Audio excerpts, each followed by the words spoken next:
মূল সড়কে প্রবেশ ও রিকশার গতি নিয়ন্ত্রণ করতে সড়কের প্রবেশপথে পুলিশের বসানো রিকশা ট্র্যাপারে সুফল মিলছে না। কোনোটি বাড়াচ্ছে যানজট, আবার কোনোটি বিফলে যাচ্ছে। পরিবহন বিশেষজ্ঞরা বলছেন, পূর্ব পরিকল্পনা ছাড়া রিকশা ধরার এমন ফাঁদ কোনো সুফল বয়ে আনবে না। পুরোপুরি বাস্তবায়ন হলে অপচয় হবে সরকারি অর্থের। বাকিটা থাকছে কামরুল হাসানের বিশেষ প্রতিবেদনে।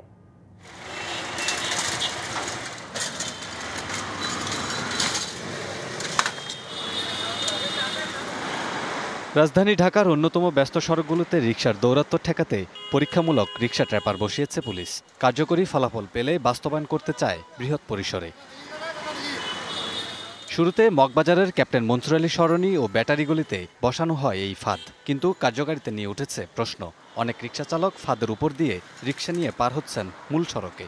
এতে গলির মুখে সৃষ্টি হচ্ছে যানজট।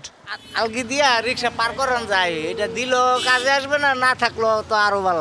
রিকশা তো আগলা নিয়ে যেতেছে আর রিকশা আলগায় নিয়ে যায়, এটা স্বাভাবিক। ইমন সিস্টেম করতে নাহলে না পুলিশ থাকতে হইব, গাড়ি ঘুরাই দিতে হইব।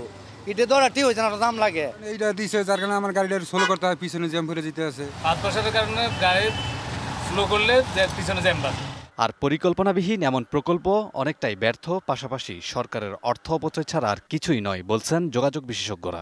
যেখানে ট্রাফিক পুলিশ হিমশিম খাচ্ছে সড়কে নিয়ন্ত্রণ করতে গিয়ে, সেখানে আরও উচ্ছৃঙ্খল উপকরণ ঢুকাচ্ছেন। এই ধরনের যানবাহন, বিশেষ করে যাদের অনুমোদন নাই, অবৈধ যানবাহন, তারা সড়কে যেন নামতে না পারে সেই ব্যবস্থা করতে হবে। সেই পলিসি দরকার এবং পলিসির ইমপ্লিমেন্টেশন দরকার। নামার পর আমি ট্র্যাপার বসাবো, এবং অতীতেও আমরা দেখেছি এই ট্র্যাপার কাজ করেনি। তাহলে নতুন করে একটা প্রকল্প নিয়ে ট্র্যাপার বসিয়ে কিছু বিনিয়োগ হবে, কিছু কিছু প্রতিষ্ঠানের পকেটে হয়তো আবার টাকা ঢুকবে। আমি লাভ কিন্তু এতটুকুই দেখছি। তবে পুলিশ বলছে ভিন্ন কথা। তাদের দাবি, সড়কে শৃঙ্খলা ফেরাতেই এমন উদ্যোগ।